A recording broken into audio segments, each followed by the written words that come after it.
I have found many people who don't want to share their ideas with others, thinking that their idea might be stolen and they don't want to pitch, or they want to understand how to pitch their ideas to co-founders and others without worrying about that their idea can be stolen, or they have to ensure how they can save the time and energy which they have put in those ideas, and that cannot be stolen by somebody else.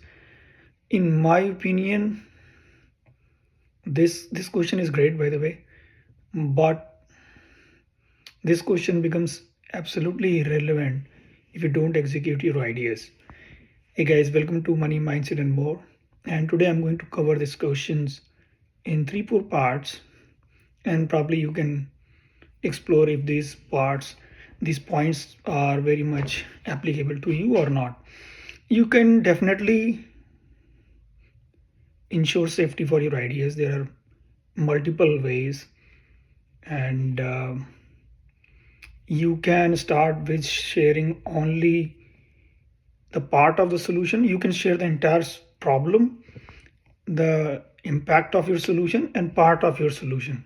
That way you are not sharing the entire solution with anybody who can replicate the idea and solve the problem.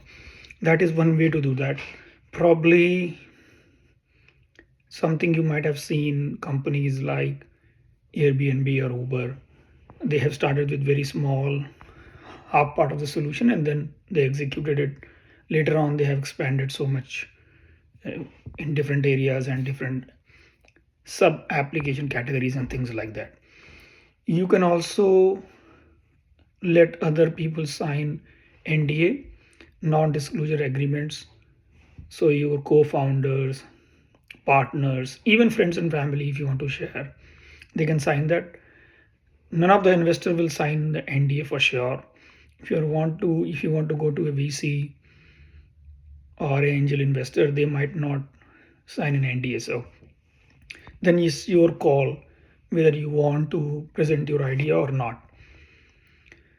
Another way is that you can maintain a first mover advantage. So let's say you have an idea, you execute it fast and get in the market, take a head start in developing the solution for a particular problem, and that way you can have a very you will leapfrog the effort of solutioning, so nobody will follow because there might be not enough market for any other player, like ride hailing applications, so Uber and Lyft. Mostly those two are very prominent in US. Similarly, if you see in other countries, there will be always two options will be available nationally. There might be smaller local ride hailing apps, but nationally there will be two, because the market is such that nobody will switch between three apps to decide which cab to book and things like that. So a lot of fundamentals plays in these kind of scenarios, so you have to be very careful about, but you can definitely establish a first mover advantage for yourself. You can also leverage your trade secrets. So let's say you are presenting a solution, you can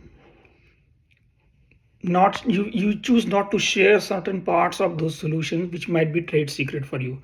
So for example, Coca-Cola never patented their recipe.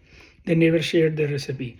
That way it is always confidential, and it stays with probably two or three people within Coca-Cola. I don't know, but that might be the scenario.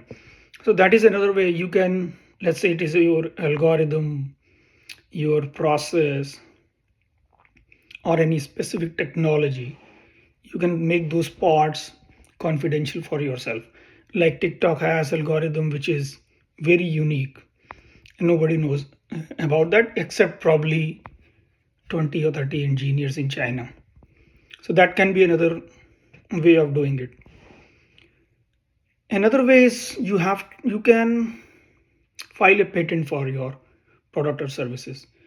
That again works very well, but that will be a limited time period. So a very good example on that is Sarah Blackley. She started Spanx and she patented the designs of the product before going to manufacturer for manufacturing them. That way, when the product picks up, she was able to get all the royalties and everything for herself. So very good way to again secure your ideas. You can also build a very strong brand and community around your product or services. That can be a moat for your business idea, and you can actually leverage that to make sure nobody steals your idea. And the last one is you have to execute very fast. In a hyper connected world, in an AI driven world, it is impossible that somebody will have absolutely unique idea. So ideas without executions are useless. So ideas are worthless until unless somebody executes those ideas. So whatever ideas you have or I have, I can guarantee that somebody will definitely have those ideas right now. Some people will act on those and some people just think and not do anything. So people who execute faster, they will actually gain a lot of financial benefit out of it. That should be your approach. And actually, if you execute fast, probably you will get other pointers cover as well, which I was mentioning in this video. So execute fast as possible. Shorten your timeline. Let's say you have a MVP timeline for 1 year. Try to get it done in 3 months, max 6 months, something like that. That way you can build a strong moat of faster execution, and that can help you a lot once you start talking to co-founders, partners, or investors. So these are the points which I wanted to cover on what you should do when you want to share your ideas and want to make sure nobody steals it. My suggestion will be share your ideas as much as possible. It does not matter, honestly. If you share more, you actually will learn more, you verify more, and probably you can qualify them before actually acting on them. So even then, if you feel that you have a very unique idea, nobody has it, probably you can follow these steps which I have shared. And please like, share, and subscribe. Leave your comment if you have any questions. Happy to answer. Thank you. Bye bye.